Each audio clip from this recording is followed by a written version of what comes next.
Hello, money magicians. How are you? Welcome to yet another episode of the MoneyMagic Podcast. My guest with me today is Matt Bowles. So I met Matt on his podcast where he interviewed me about my travel journey.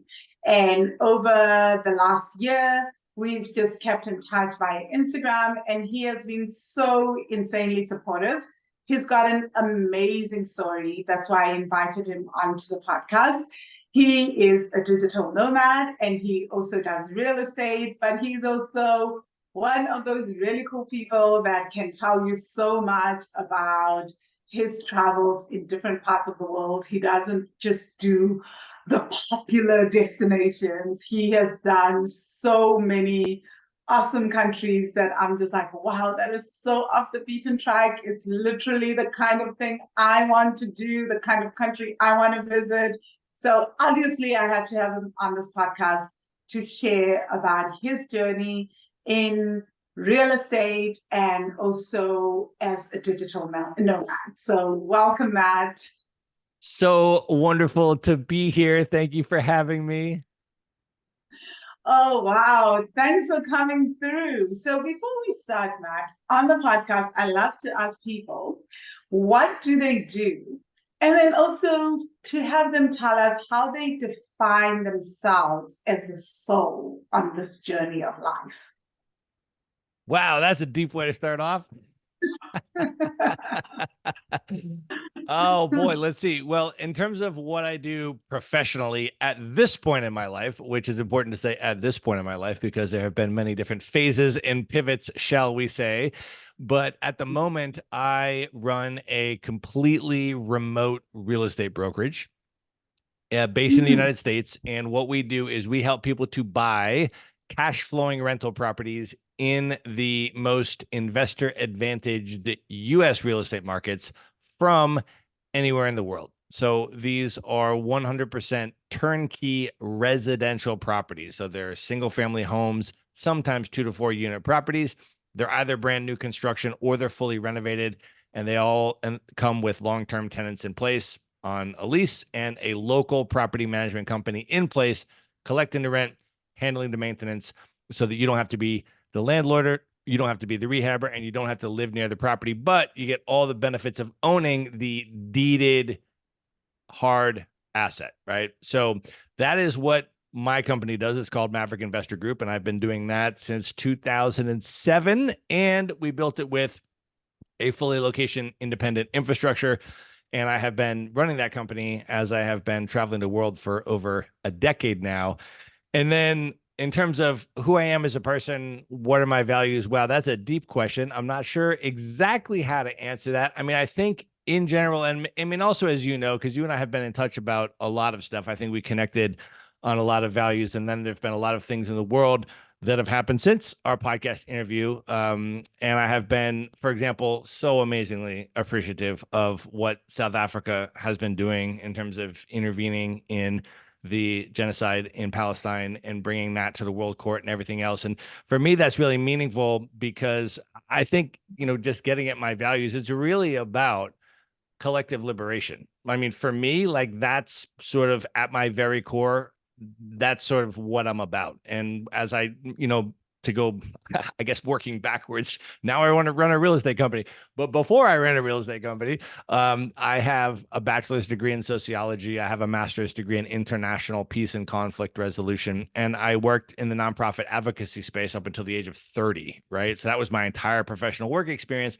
And then so my travels, I really have sort of that lens of, trying to understand power inequality, trying to understand oppression and marginalization and different, experiences like that. And so for me, that's something that I try to pay attention to. It's just something I try to be in solidarity with. And so, for me, I mean, it's been really nice to be able to connect with you this year around the, really important stuff that South Africa has been doing. The South African people, the South African legal delegation, and everything else, in terms of trying to intervene to stop a genocide. And so, that's what I stand for, and that's what I'm about. Yes, thank you for that. We have really connected around that because we've both been sharing on Instagram about what is happening in Palestine. And yes, definitely something that's deep and dear to my heart. I mean, there's so many causes, as people keep pointing out, like we are working, oh, there's a lot happening in Sudan, there's a lot happening in the Congo. It just feels like there is just so much right now. So I guess my next question to you is, so Matt, I have seen how passionate you are about what's happening in Palestine and a lot of causes. Why did you decide to leave the nonprofit world to go and travel? Did it not feel a little frivolous to you? Because I know sometimes that's how travel looks on the outside. Yeah, it was a super difficult sort of pivot for me, I think. And I had a lot of identity questions about what I was doing. So the super honest answer is that I unexpectedly got fired from my job. And so that's why I left that particular job that I was in. And then as soon as that happened, I was like, whoa, this is a transitionary moment here. Something is happening. I have a couple of different options in terms of what I could do. I could apply for another job. That's one option. But what I had been doing was, as I was working in the nonprofit advocacy space, I had been learning about and actually investing in real estate on the side. So I had said, I'm never going to make a lot of money at my job. I'm doing this nonprofit job, but I care about the cause, that I'm working on and stuff like that. And so I'll just learn to invest on the side. Right. And so I started that real estate investing journey. So the first thing I did is I bought a house to live in, but I bought a 3-bedroom house. I bought a 4-bedroom house, and I rented out 3 bedrooms to friends of mine. So I had 3 streams of income, and I was living with my friends. I mean, it was like the greatest thing, right? And so then what happened is that house appreciated in 1 year more than my entire annual salary. And I was like, wait a minute, that's interesting. You're telling me you're telling me I could have just sat here and done nothing and made more money than working at my job full time? That's kind of crazy. And so then I was like, okay, wait a minute, I really got to start reading about this. So then I started reading all these real estate books, and I did a cash out refinance of that property, and I pulled out some of the equity and I invested it in other rental properties. I started buying out of state rental properties, places where I didn't live. And then all of a sudden, what happened was my friends came up to me and they're like, dude, how are you buying this real estate? Like, how are you investing in these rental properties? Can you show us what you're doing so we can buy them too? And I was like, sure, this is what I'm doing. This is what I'm buying. You can buy the same thing as me. And so then my friends started buying the same, we started buying our own properties, but, in similar places. And so what I noticed is that the real estate brokers that were helping us to buy these rental properties were getting paid a commission. But in the United States, the seller pays 100% of the real estate commission, buyer pays nothing. So I'm like, oh, that's interesting. So they're helping us, they're providing us this value, and they're getting compensated for it, but we're not paying for it. I was like, that's interesting. So I had this in the back of my mind, right? And then I realized, like, oh, my friends are coming, asking me to help them to buy real estate and stuff. So what clicked for me in terms of the business model when I got fired from my job, I was like, you know what? What if I just pivot and I start my own business? And if I could get on the real estate brokerage side of this, like I could get a real estate brokerage license and start a real estate brokerage business, I could literally just keep helping my friends buy real estate, charge them nothing, and get paid for it and have a viable business. I was like, that's crazy. Like, that business model is crazy, because I don't like to sell stuff. I especially don't like to sell stuff to my friends. But if I can just keep helping them buy real estate and adding value and helping them build their wealth and all this stuff and charge them no money, and I can get paid for that somehow, like, that's crazy. I'm like, that's the business model I want to pursue. But then I ran into the second factor, which is exactly what you just said. Am I selling out? Is going and starting a business something that is going to be betraying my values? Here I am all the way up until the age of 30, working for, human rights and social justice and all of this other kind of stuff. Am I now betraying that and changing, my life direction? Is that a betrayal of my values, of me as a person? Like, that got down to some core stuff, right? Like you're saying, like, who are you as a person? What do you stand for? Like, I think I stand for this, but if I make this move, am I still going to stand for that? So that caused a lot of, like, identity, for me, like thoughts and stuff like that. And so what I did to reconcile that is I, first of all, realized that firstly, I realized I had no idea how to start a business. So there was that. I'm like, all right, I have a small problem here. Um, and so then what I did is I drove to the bookstore and I started reading books on how to start a business. I didn't buy the books. I was unemployed. I was just sitting there reading them every day, right? And so I'd go into the bookstore, I'd read these books on how to start a business. And then I realized I came across a second problem. I didn't have most of the skills required to start a business. I'm like, okay, we've got a small problem here. But I knew other people that did have those skills. And so what I did is I decided to recruit two business partners that had separate complementary skill sets to me. They were really good at stuff that I was not good at, right? So I knew the stuff that I was good at. I did sort of the honest self-audit. I'm like, okay, I can do this, and this, but I definitely can't do that, and that. And I need people that are good at that and that like doing that and would like to play that role. And so I went about recruiting a couple of business partners, one of whom was not only one of my closest friends, but someone that did that international peace and conflict resolution master's degree with me in my same program. That's how we met. So they had the same master's degree and they were working in the nonprofit space as well. They had a job in the nonprofit advocacy space. So we had this total value alignment, and we had done all this work around Palestine as well in the United States. We'd helped to co-found an organization that doesn't function anymore. But back in the day, it was called Sustain, which stood for Stop U.S. Tax-Funded Aid to Israel Now. And we had done a bunch of organizing around that. And we had done organizing around other types of issues as well. So there was like this total value alignment, right? And I trusted her 1,000,000%. And I called her up. I was like, yo, I know you have a great job and everything's going well for you, but how would you like to leave your job and come start a business with me?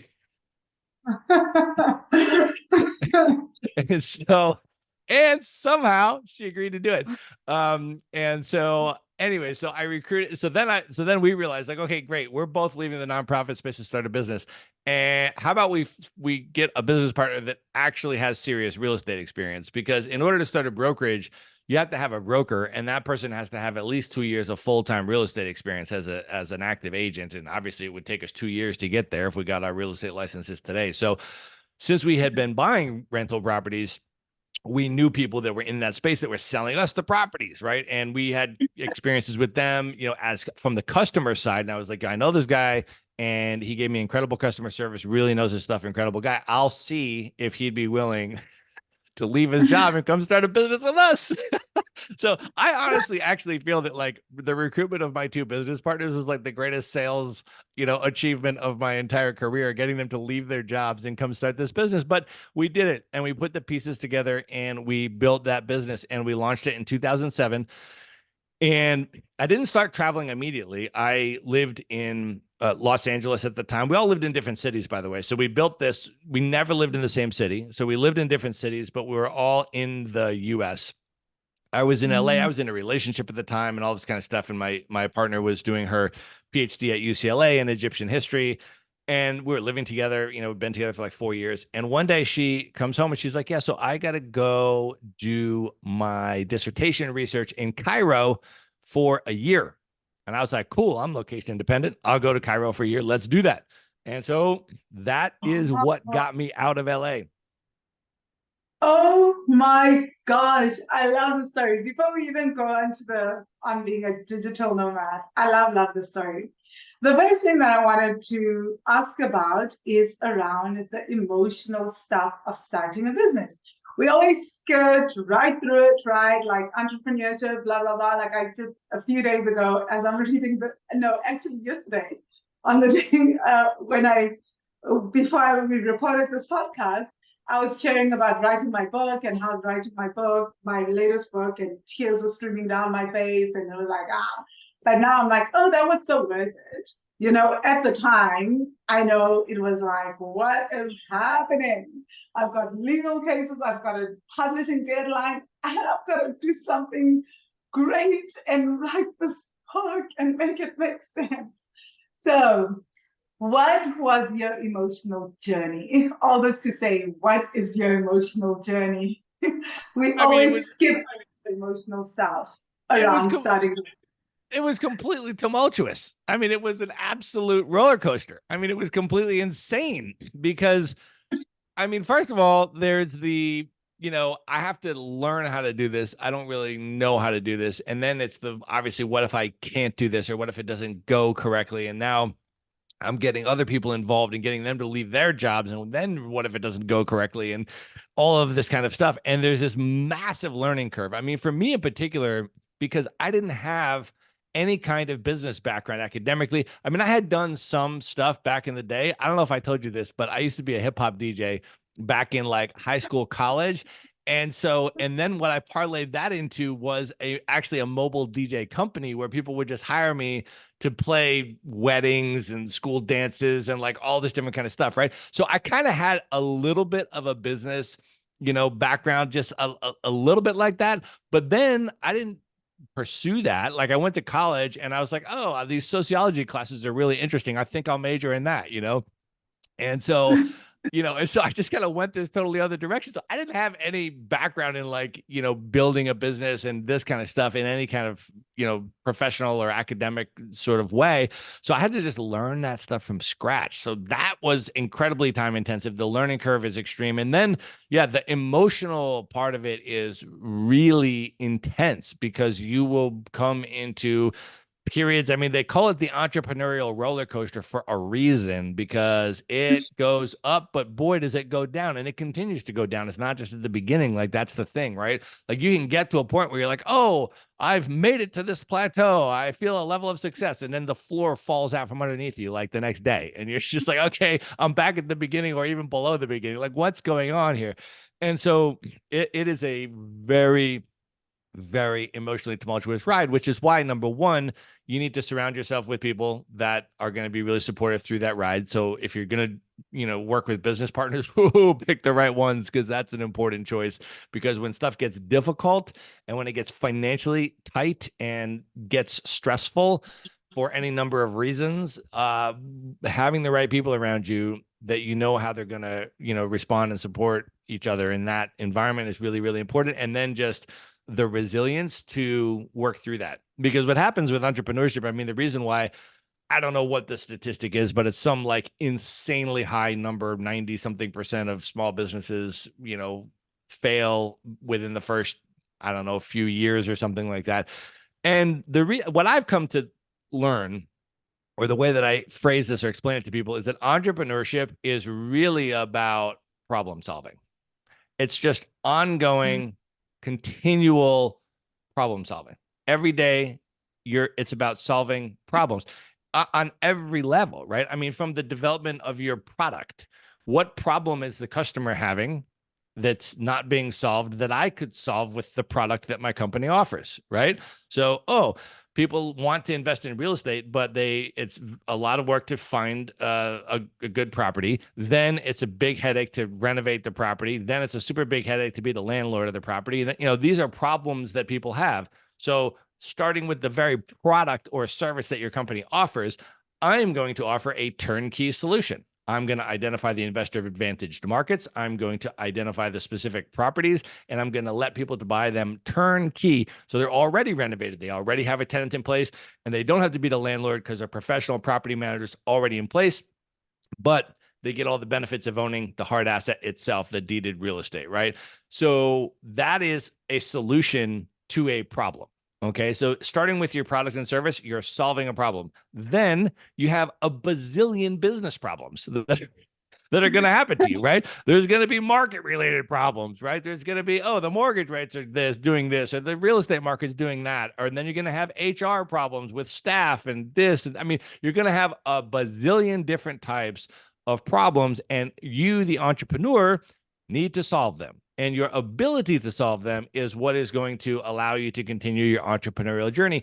The entrepreneurial journey only stops when you stop solving problems. Wow, I love that. Hey, I mean, all that you just said, I feel like 2023 was that reminder for me that, hey, entrepreneurship is all about solving problems. Unfortunately for me, I had big problems all at the same time. And I was like, this is wild. But the other thing that we don't talk about is how entrepreneurship requires you to have resilience and to build resilience. I'm interested in how you build resilience, right? As an entrepreneur, how have you been building your resilience to keep going in the face of many different moving pieces in your businesses? I think you have to do a assessment of like pros and cons and rewards and what's really driving you to succeed through this, right? Because some people, that run, let's say, traditional businesses, they might just be like, you know what, it's too much stress and I'm not getting enough reward from it. I think I'll just go back and work a regular job because it's lower stress, it's guaranteed income. It's not like, oh, this month I'll make this money and next month I might make no money at all, right? Like there's like, they don't have that stress, right? So they're like, you know what? I think I'm not getting enough reward for my entrepreneurial effort. I'm taking on a huge amount of risk. I'm taking on a huge amount of stress, and it's just not producing enough reward for me. I think I'll go back and take a regular job. And there's nothing wrong with that. For a lot of people, that they've evaluated, they've tried it, and for them, that's the best solution. And so I think you really need to be driven by something that's deeper than that. So number one, I think you need to feel that you need to love what you do. You also need to feel that there's meaning in what you do. So you need to feel that you're really impacting people's lives other than your own in a positive way. And you also need to feel that you're impacting your own in a positive way. So for me, I sort of think about it in terms of like pillars of purpose. So number one, you should start with yourself because that is an important pillar, and we shouldn't just gloss over and be like, oh, it's not about yourself at all. No, it is. And that's an important emotional driver. So number one, being able to create your ideal dream lifestyle. So for me, as you know, I'm a digital nomad, right? So my freedom of mobility to travel the world at will and live in these different countries around the world for an extended period of time and have that type of control over my life is remarkably important. I don't have a boss. I don't have a supervisor. I run my own business. All of these types of things are very, very, very important to me. So that's one part of, what is going to motivate me to endure and develop the resilience to the stress and, challenges of entrepreneurship. But beyond that, I also realize, okay, every single person in my business that I can hire, right? Every staff person, I'm also empowering them to do the same thing because they're all remote location independent people as well, who I can now pay and enable them to live their dream lifestyle and do whatever they want. Maybe that's travel the world. Maybe it's just being able to stay home with the kids and spend more time and have more freedom to do whatever it is that they want to do with their life. But I'm empowering other people now and I'm improving lives that way. Then there's my customers.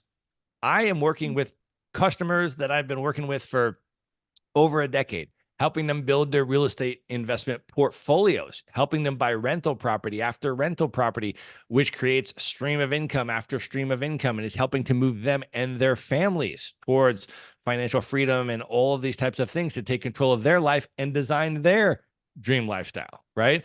And then the other thing that we're doing, and this is going to tie us back to sort of how I eventually reconciled the value question about going the business route, is what we decided to do at the outset of founding our business is we said, okay, while we're working in the nonprofit space, we're not making enough money to do anything more than just like cover our lifestyle expenses and stuff like that, right? We're not making enough money to like donate to charities and things like that. We're doing the work all day, every day. That's our contribution to, affecting positive change in the world. If we went the business route, we would have more freedom, first of all, to do things the way that we wanted to do. We could do activism on our own terms. We could be on the boards of organizations. We could just volunteer and participate in things that don't have like a professional or, there's no supervisor, advising us what to do. But also what we could do is we could make a commitment, which we did. And we said, okay, 10% of all of our net revenue before we take any money out of the company, we're going to donate that to causes that are important to us that affect positive change in the world. And that creates an incentive so that the better the company does financially, the more money it will throw off to these causes that we care about. So we're continuing to contribute. We've enshrined that in our company. And so that's the way that we sort of reconciled that transition into the business world. But that's also an important thing, right? To be able to do. And so for me, those are the sort of I guess the 4 pillars of purpose, as I call them, that I think about that drive me, right? If you have a vision board or you have whatever it is, one, it's allowing me to just create this epic life that's really inspiring and fascinating and amazing to me. I get to meet incredible people like you and others as I travel the world and have these great conversations and, have these amazing experiences and build this incredible network of, human beings that are just, extraordinary and wonderful, and get to have these types of conversations like we're having now. And so that's part of it. But then it's like, what value am I delivering to my customers? What value am I delivering to my staff? And then what value are we delivering to the world in terms of charitable donations and stuff like that? And all of that comes to a grinding halt if I stop solving problems, right? So creating a motivation and a vision for the contribution that you are making and the type of life that you want to create for yourself and others, I think is really the grounding for me principle that inspires and allows me to get through sometimes very challenging, stressful times. I love that. That was really fascinating. And I genuinely love that. You are one, I guess, the other guest that mentioned the part about giving and philanthropy was also one of our guests called Sabrina Lamb. Her podcast interview will be before yours. So this is really great. Thank you for sharing that. And my next question is to say, what was one of the first things you had to do? If you could give us 3 key things you had to do when you started realizing that, wait, I'm going to become a digital nomad. You get to Cairo, not sure if that was your moment where you're just like, I would love to do this. I would love to travel and do this. What are some things you needed to do in terms of your business and some things you had to do in terms of your own personal finances to be able to successfully do this digital nomad life? Okay, so let me actually give you some clarity on the time frames here. Okay, so I founded my company in 2007, and I was living in Los Angeles when I did that. I did not go to Cairo until 2013. I left LA. Okay, so that's a lot of time where I had already built the business. Right. And so all the story that I told you and everything, and we built it up and everything. And so the business was functioning. I had been running it for 6 years. 6 years. I had been running the business before I left LA. Right. So that's important. And I had been running it completely remotely. I wasn't doing business in LA. We weren't doing anything with real estate in LA. There was no relevance to that city, to anything we were doing with the business. It was just my choice of where I wanted to be based. So I was already working remotely from a chosen base. And whether it was LA or it was Cairo didn't really matter. Right. So I had already, so that's an important thing, is making sure that you have the infrastructure of your business functioning remotely, right? So it wasn't like, and we did this from the get-go, right? Like we knew we wanted to build a remote business. And so we didn't do something where it's like, okay, for now we're just going to have an office and we'll all go into it and we'll, start this normal business stuff. And then later we'll just travel. We didn't do any of that. We're like, from day one, we're building it fully remotely. And we did. And I think that's important. So number one is to make sure that you have your income source. If you're an entrepreneur, remote business running, functioning, and operating fully remotely. And as long as it does, then really the travel is just going to be on you in terms of adjusting to time zones or, making sure that you have, good internet or whatever else that it is that you need to structure your life so you can continue to run it efficiently. But for me, it was very much just getting it up and running. And then I was able to say, yeah, sure, let's go to Cairo for a year. No problem. What's the difference if I run my business from Cairo, from LA? Same thing. I have no real estate in either place. So, it doesn't matter. And then but that was only supposed to be for a year. So that was not like, oh, I'm now going to be a digital nomad forever. Like that was like, okay, we are going to go for 1 year to Cairo and that is just going to be that. And then, I guess maybe we'll come back to LA. Right. And so then I was in Cairo. And then when you're in Cairo, all of a sudden you're close to places like Istanbul and Dubai and Barcelona and other places. And you just go for these, like, you're like, whoa, this is amazing, right? And then you start seeing all these amazing places and different things. And then at the end of that, I was like, you've got all your dissertation research done. You have a year to write this dissertation. We don't need to go back to LA for that. You got your research with you. You can do it from anywhere. I can work remotely.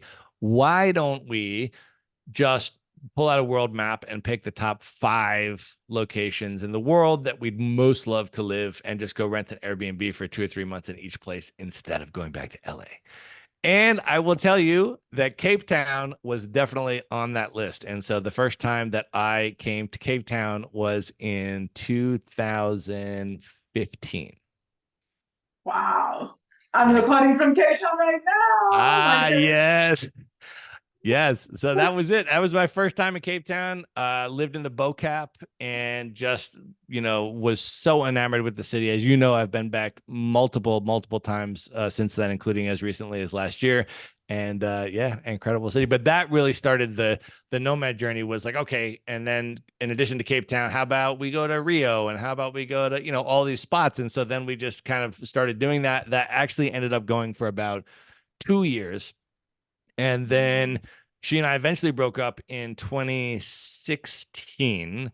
And that was another major life pivot, because that was getting out of a 7-year relationship. And that was like, on a personal level, like, that was another huge pivot, because at that point, I mean, we'd literally broken up on the island of Cyprus, and I didn't know another human being on the island of Cyprus. Right. So I'm like, okay, I just got out of the 7-year relationship. I need people. I need hugs. I need, like, people around me that I can, hang out with and get love from and all of that. I need community, and I don't have it, because one of the mistakes that I made, I would call it now a mistake retroactively, is that although she and I had a blast traveling the world together, we ended up traveling the world together, including the Egypt stay for like 3 years, is that we didn't make an effort to build social relationships with, outside of just the two of us. We're like, oh, we'll just work all day, and then we'll go out to dinner together, or we'll go to the museum on the weekend together, or we'll go to the club together, or we'll do this. And we just kind of did that. And I was very socially isolated when that relationship ended,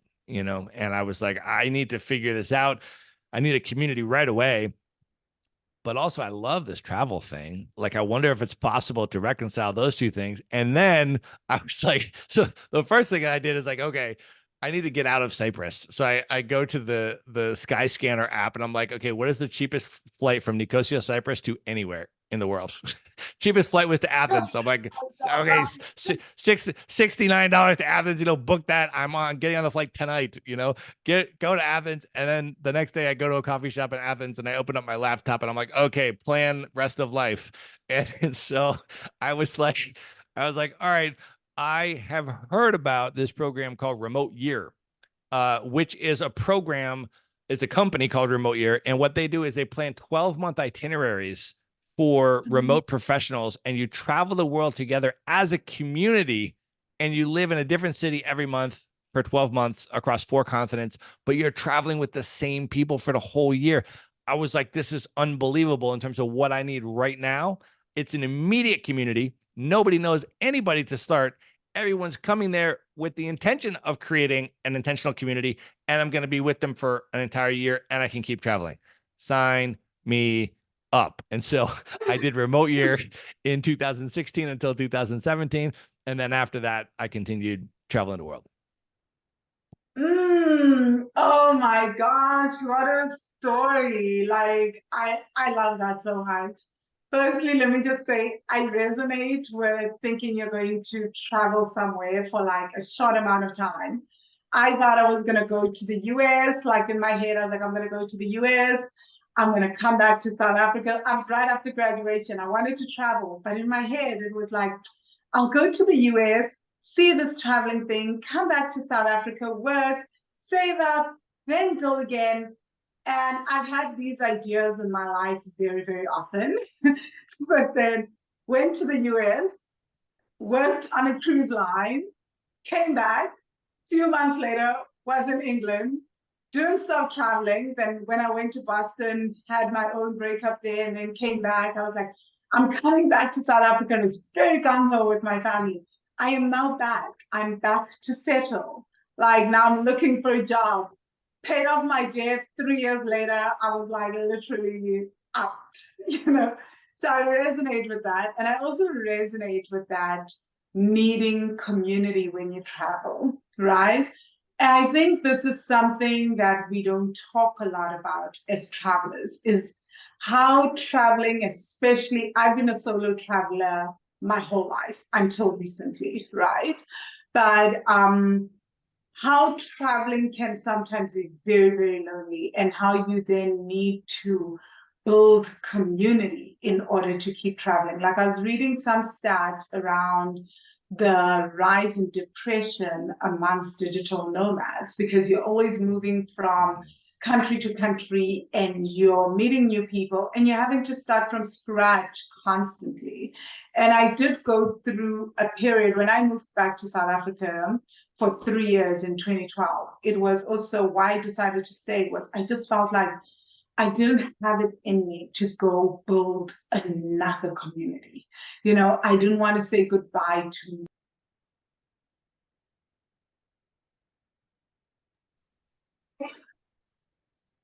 I'm back. Yes. So I was just thinking, can you share, apart from doing remote work, doing the remote here, how else have you built community, and have you experienced that loneliness or that sadness of leaving places? I feel like for me, it hasn't been loneliness, so to speak, because I make friends really easily.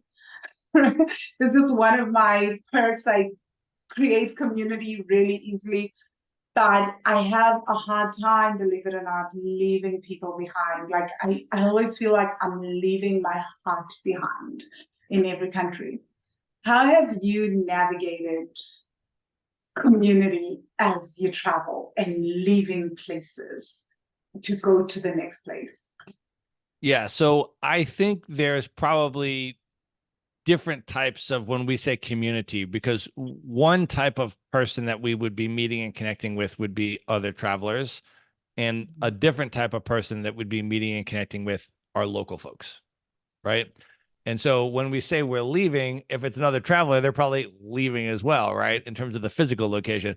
But if it's local folks that live there, they're not, right? So the way that I've navigated that is in a couple ways, and I have a couple reflections on it. So the first thing is, when we're talking about other travelers, particularly people that are value aligned, let's say, I feel like the opportunity to make very deep connections with those people very quickly is unique and profound, because they're in the exact same position that you are, and they want the exact same thing. So look, for example, just take our first conversation ever. You and I spoke for an hour and a half on my podcast, and the connection that we formed through one conversation has created a relationship, a what I consider to be a very important, deep, meaningful social connection, friendship that I have has been very important to me. I mean, we text each other regularly about different stuff, and it's like, hey, give each other some supportive texts about things that we're going through in our life, but also like political stuff or talking about different things. Like for me, like our relationship is meaningful.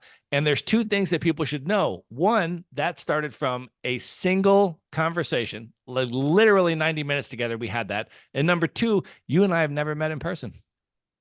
Oh my gosh, yes, we have never met in person. We've never met in person. So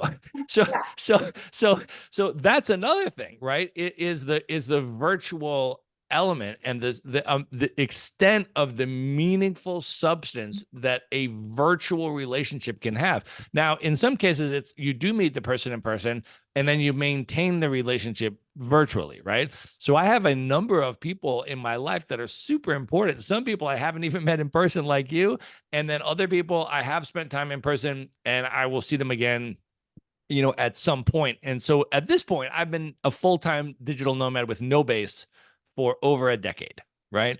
And so first of all, I go back to places, right? So I've been to Cape Town, I don't know, at least 5 times for at least a month each, probably, right?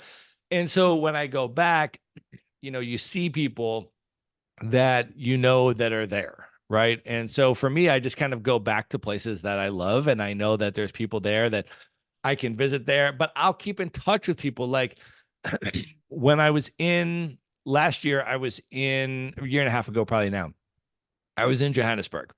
And I had a really nice connection with a local South African guy who runs what I consider to be one of the really most solid tour companies. In terms of how sort of some of the political history in South Africa can get a little bit, shall we say, whitewashed in some of the tour presentations when folks are, especially when they're marketing to like white audiences and stuff like that and trying to bring them in and talk about, you and I have had plenty of conversations about, some of these dynamics. And so the guy that I connected with there runs these tours, really important stuff, really substantive stuff, and I was very impressed with. And they're putting that out there that this is what they're doing, right? In terms of like what they're trying to show you in terms of everything from the actual, real history, non-whitewashed kind of history, but also like the immigrant, communities and the struggles that are going on, and so like real meaningful, important stuff, right? And I was so impressed, and we just connected, and I was a customer, of this tour, right? I paid for it because I was like, wow, this is the type of tour I want to go on. And it was great. And then we had such a nice connection, just kind of like me and you did on the podcast, that like he hit me up. He's like, yo, I'm in your neighborhood. You want to come out and just like hang out and go to the club and like whatever? And I'm like, sure. And so we ended up going out and we became friends, right? Outside of that. And so what I've been doing is not only keeping in touch with him as a friend, like I was in Ghana for Dati December, about a year ago or so. And I'm sending him like videos from like Burna Boy performing and like all this stuff, right? And so we remain friends, but I also will send him like business because I really honestly do think he's doing some very important stuff in terms of, for anybody that's going to go to Joburg, like if they want to see that stuff, like they should go through his company, right? And I was just last week, I was at a hip hop party in Chicago that a buddy of mine throws every year. And I met this dude, and he's like, yeah, I'm going to the continent and stuff. Oh, where you going? He's like, oh, I'm going to Joburg. And I was like, bro, like he's like, yeah. I was like, have you been? He's like, no. I was like, oh, my dude gives the best, tours. He's, oh yeah, hook me up. So like I texted him just a week ago, and I'm introducing them and stuff. So, it's a way to maintain connections with people. And then when I go back to Joburg the next time, like I'm definitely going to hang out with him, and he'll bring his crew, who is really dope because he's dope. You know what I mean? Like, so those kind of things, you maintain connections with people that you connect with, and then you see them all around the world. So I have people like that I know, like all around the world. Like if I was to come to Cape Town and you're there, obviously you and I are going to hang out, and then, different people that I know in different places.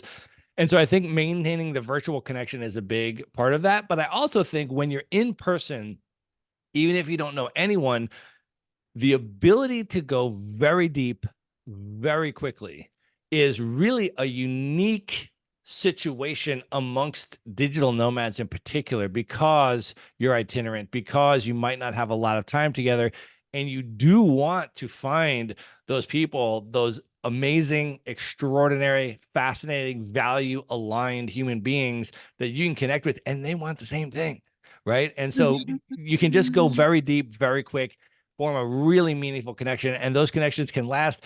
And there's plenty of people that I see again and again and again and again all around the world, or that I travel with, like I will give you another example. One of my very good friend who's Kenyan, I've interviewed her on the podcast, Agnes Nyamwange. She's full-time digital nomad, born and raised in Kenya, went to college in Uganda, and she nomads around. And she and I met I think initially we probably met, I don't know, in Europe or something, like, traveling at a conference or something like that. And we just connected. It was great. And then I was like, okay, I want to go to West Africa for 3 months, go Nigeria for a month, go to Ghana for a month, go to Senegal for a month. Like, who would I want to do that trip with? And so I hit up Agnes. I was like, yo, do you want to go to West Africa for 3 months with me? And she's like, yeah, of course, let's go. So we went, and so like you meet people.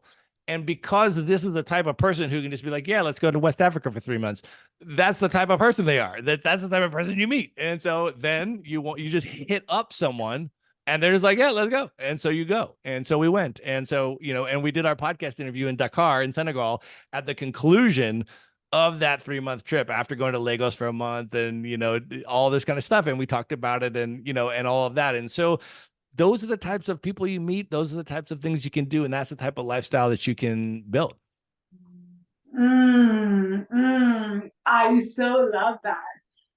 I feel like why I also went back to traveling, funny enough, after the 3 years of like, I'm just going to stay stationary because I can't do the leaving of people again, was that I started to miss, A, the people I knew, B, meeting new people, and just C, having those unique connections that you talk about, where I feel like it's almost because you're not here for a long time in a particular country. You go so deep with people. When you meet people, you give yourself and they give themselves. And it just, the connections you form are incredible. So I definitely get that. And I guess my next question is to say, what is the thing that you enjoy most about being a digital nomad? What is it that you find most fulfilling? Well, I mean, the world that we live in is an amazing place. It's really extraordinary. It's massively huge. It's super diverse and beautiful and wonderful. And it gives me the opportunity to experience the world and to experience it in a more immersive way than being a tourist, right? So you could be a tourist and you could go on your vacation. There's nothing wrong with that. A lot of people, that's all they can do because they have a job and they can't, and all that kind of stuff. So no shade to that. But what I find is that if you do a traditional tourist experience and you go and you stay at a hotel with other foreigners, and then you go to the tourist things to see and you go to the, whatever, you have a particular type of experience that's curated for the tourist, and your lens is that of a tourist, and that is what your experience of the place was, and that's what your experience was. If you're a digital nomad like me, who slow travels the world and tries to stay in places for at least a month, if not more, I try to be a resident of that place for that month or 2 months or 3 months or whatever it is that I'm there for. So I want to rent an apartment in a residential area. I want to go shopping at the grocery store. I want to just be a regular person who lives there and immerses there and is able to experience that place as a resident, and there's so many extraordinary places in the world, and just having the freedom and the agility and the latitude to make those decisions. Like I told you about, I hit up other people hit me up too. And they're like, yo, want to go to this place with me for a month or 2 months? Like, next month? I'm like, sure, let's do it, and then you can just go and you can just change your plans on a whim and you can just go to a different place. Or maybe you, meet somebody and fall madly in love and you're like, okay, now we'll go travel together, or this will happen, or whatever. And so I think the freedom and agility to design your lifestyle and have those choices and have those options is really powerful. And then number two, the way that I choose to exercise those options is to just try to slow travel this amazing world and immerse in it. And I've probably done that fairly evenly over the 10 years or so. I mean, I've probably spent about 2.5 months on the continent of Africa, probably about the same in Asia, Europe, and the Americas. I've kind of sort of divided it because that's why I'm a nomad, right? It's like, oh, people always ask me like, what's your favorite country? I was like, I don't really have a favorite country. That's literally why I'm a nomad. It's like I'll be in South America and I haven't been for a while and I love it. And I love so much about it. And it's amazing. And all of us, but then after I'm there for a while, I'm like, I do love this. I really do. But also I miss Asia.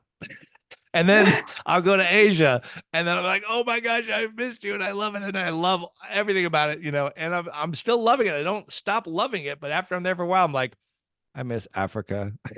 And then I go to Africa, you know what I mean? And so then you just keep kind of like I love all of these places in different ways, not just continents, but the specific countries and everything else. And it just gives you the opportunity to experience the whole world so you don't have to choose. I love this. Oh, I feel the same way. Like when I'm away from certain cities, I'm like, oh my gosh, I miss the city. Then I'll come back. Like I'll come back to Cape Town and I'm like, oh my God, I'm so in love with Cape Town. It is my favorite city in the world. But then I'll start thinking, like lately, I'm thinking, oh my gosh, I really think I want to spend some time in Medellin. Oh, I want to check out Kathmandu. Like these are the two cities that are in my mind right now. And I'm just like, yeah, like I think that is definitely going on the list. But it's such an interesting thing because what is out there and the world is so fascinating. There's so many people you haven't yet met who are going to change your life in ways that you could never have expected. And I think that's what I also love about traveling is that you never know what city, what experience you're going to have in that city even is going to be the one that completely changes your entire worldview. Like I tell people that going to Madagascar completely changed me on some really fundamental levels as a person. So Sri Lanka changed me and my idea of like always having to work.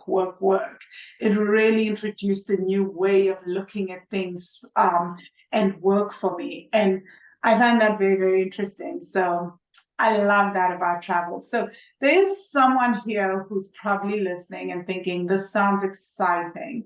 Matt, what would your advice be to someone who is sitting on the fence and is like, I genuinely want to do this thing, but I am scared. I don't know how to do it in terms of my finances. How would you recommend that person get started as a digital nomad?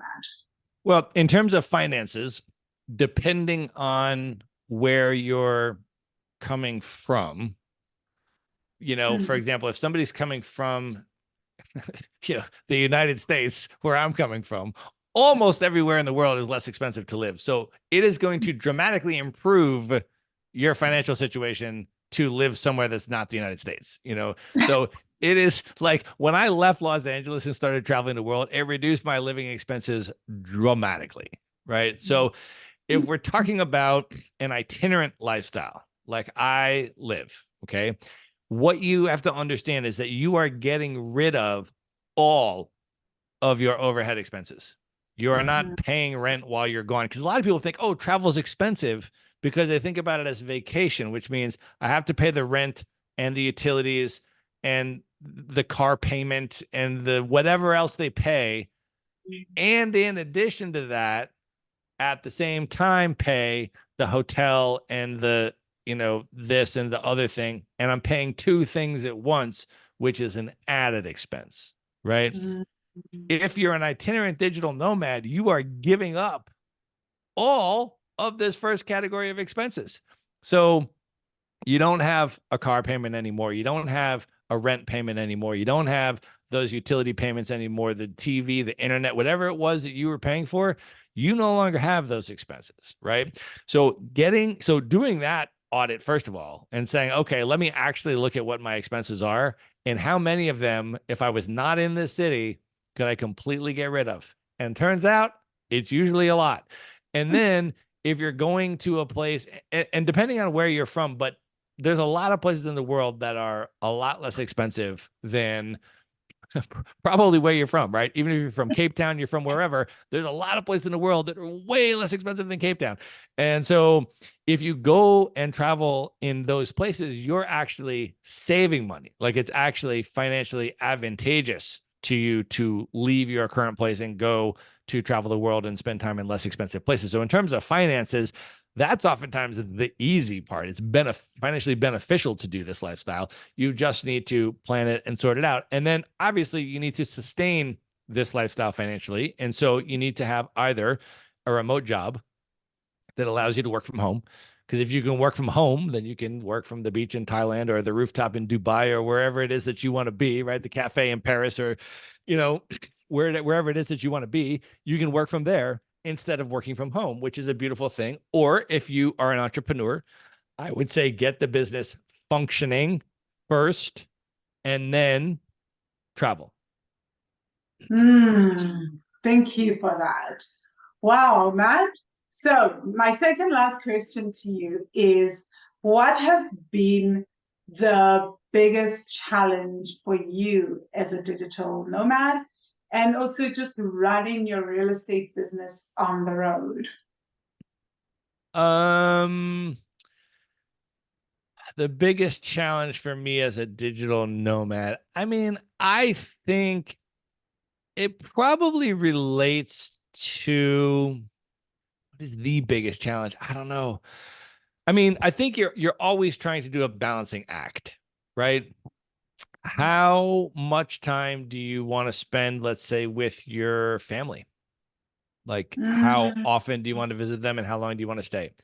How much time do you want to spend with friends, with particular friends, seeing people, and that can be traveling with nomad friends or whatever, and sort of creating a balance where you say, okay, I am seeing my family a sufficient amount. Like I feel like I'm spending enough time with them and I'm good. And also I'm out there seeing the world and I'm doing all this amazing stuff. And also I feel like I have community, because the thing is that in your life in general, like you need to be attending to all of these, whatever you want to call them, like sustainability pillars that we as a human need to have. So you need to be exercising, right? You need to be, I mean, obviously, you talk a lot about spirituality stuff. You need to be attending to these different things that we as human beings, you need to be making enough money. You need to be, surrounded by people that love you and give you hugs and, things like that. Like you need to have all of these different pillars be nurtured. And that's the case, whether you're living in one place or whether you're traveling. Like none of that changes. And so you just need, and you can deplete any of these pillars without traveling at all. You can just be like, all right, I haven't exercised in 2 years. Like what's happening in my life, right? Or whatever, right? Like you could just do that, and not travel, right?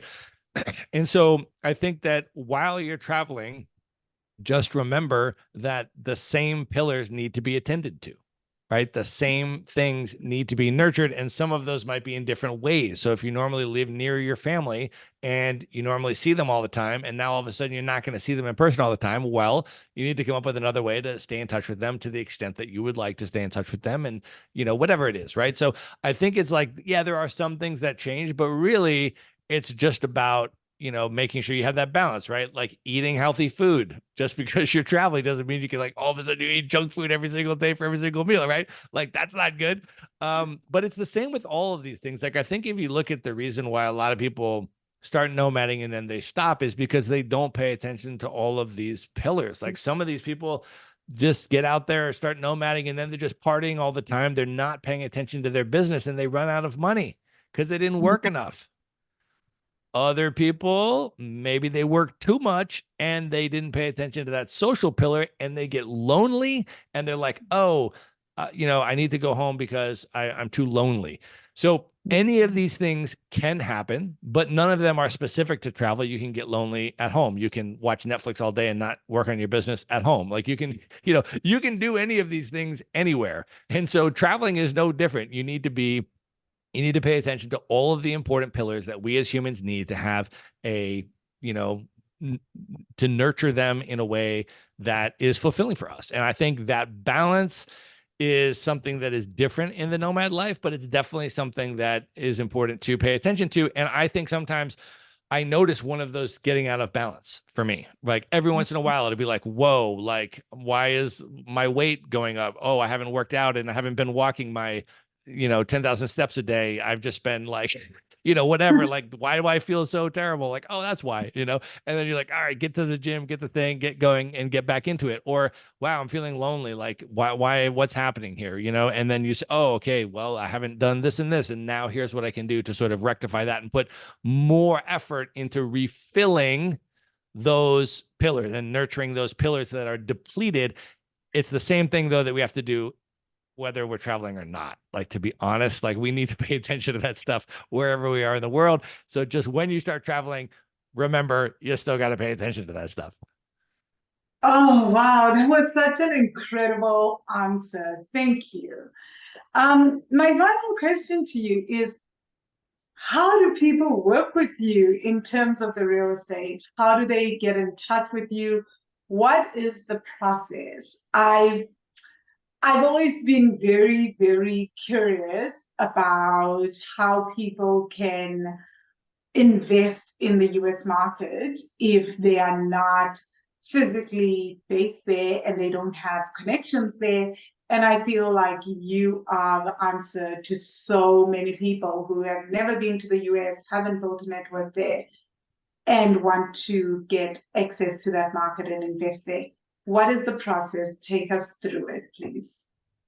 Okay. Well, first of all, I want to tell you that I have created a special URL webpage just for the Money Magic community. So in order to, step one is just going to be going to the following URL. It is themaverickshow.com/moneymagic.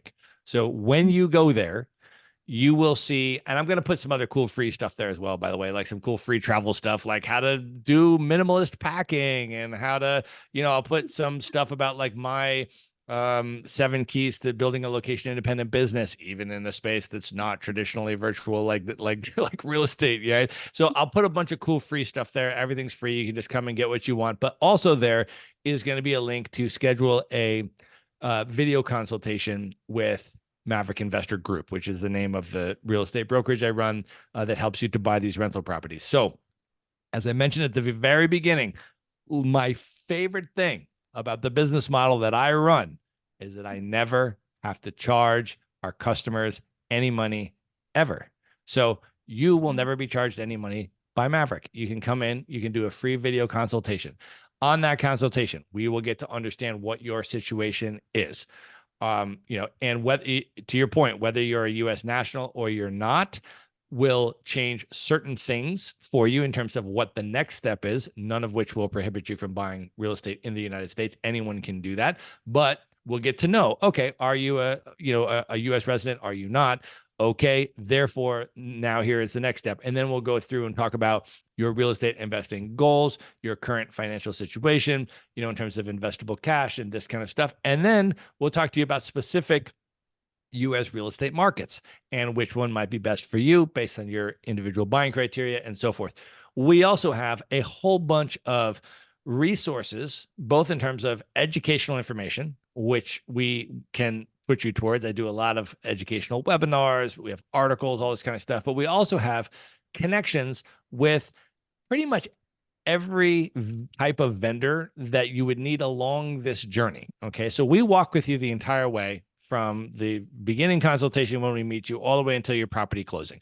And if you need an introduction to a lender for financing, or you need an introduction to a specialist to help you to start an entity in the U.S. So usually it's an LLC, for example, for most people. Some countries it's different, but in the United States, to start that entity, to own your property in that entity, we have people that do all of that we know, like companies that are preferred vendors of us that do that. And again, we introduce you to them. They do a free consult with you. They give you the information and stuff so that whatever it is that you need along the way, we can introduce you to those people, and then we can continue to walk by your side through the entire process all the way until you close on your property. And then, as I mentioned, we help our clients build portfolios over time. So depending on what your financial situation is, some clients might want to buy one property per year for the next 10 years. Some clients might want to buy more than that. Some clients might want to buy less than that, depending on what their financial situation and goals are. So all of these services are customized for you. And it all starts with a video consultation, which you can register for, again, at themaverickshow.com/moneymagic. Magic. And then, of course, also, if you're interested in the travel stuff, definitely check out the podcast. Your interview is an amazing one to start with. I thought our conversation was so incredible. I've been personally recommending it to so many people and just putting them on. I was like, yeah, you got to hear this interview, which is a really fun one. But just go to the Maverick Show with Matt Bowles on any podcast platform, and you can listen to the show there. And I interview every single week a location independent world traveler who is traveling the world, usually running a remote business of some kind. And we talk about all of that kind of stuff. So if you want to hear more stories, people from all over the world, about how they do that, I try to find the most fascinating people on the planet that have thoughtful and substantive things to share. And we do those interviews every week. So check out the Maverick Show with Matt Bowles as well.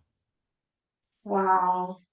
Matt, this has been incredible. And guys, I'm going to share all that, including the podcast. So I'm going to make sure that the podcast that Matt and I did is in the show notes as something that you can also go listen to on his podcast, The Maverick Show. Thank you so much, Matt. Is there anything else that you would like to share with our audience before we say goodbye? I have learned so much from you. Oh, sorry. Before we actually close off, I do have one question. I found it very, very interesting when you said that you introduce people to lenders in the US. So you want to tell me that anyone from anywhere in the world, if they can get their act together, can actually loan money from the US, even though they're not a US citizen, to be able to buy a property?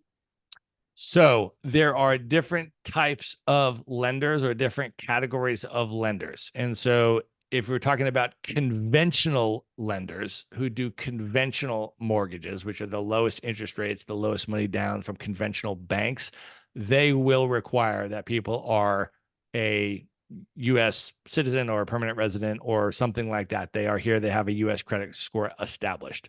But there are plenty of categories of buyers that do not conform to that. Maybe they're a foreign national, or maybe they're, there's any number of other reasons. I've got buyers that want to purchase properties in their self-directed retirement plan instead of in their personal name, so they can't personally guarantee the loan, or, a number of other categories, in which case there are private lending opportunities where private lenders are willing to do what are called non-recourse loans. And those loans are basically saying, okay, you do have to put more money down than you would with a conventional loan, and it'll be a higher interest rate, but we'll loan you the money just against the asset. So if you don't pay the mortgage, we'll just take the house, like no problem. They'll just do it like that. And so they are not as concerned with the personal qualifications and the credit score and whether or not live here or anything else. They're like, yeah, we'll give you the money. And if you don't pay the loan, then we'll just take the house. And it's a non-recourse loan, meaning there's no recourse against the individual person. There's just against the asset, right?